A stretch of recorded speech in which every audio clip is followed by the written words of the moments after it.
አሰላሙ አለይኩም ወራህመቱላሂ ወበረካቱ። ዛሬ በጣም የሚያምር ቦታ ሄደን እላችኋለሁ።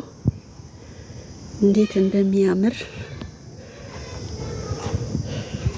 እና ይሄ የወንዶች ኳስ መጫወቻ ነው። መዋኛ አለው፣ ሁሉም ነገር አለው።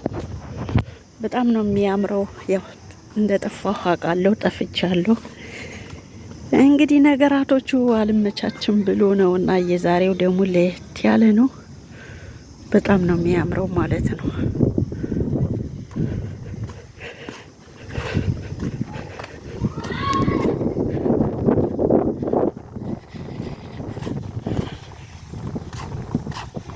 ጎብኙ ዝም ብላችሁ። እኔ ዝም ብዬ ነው የሚሄደው።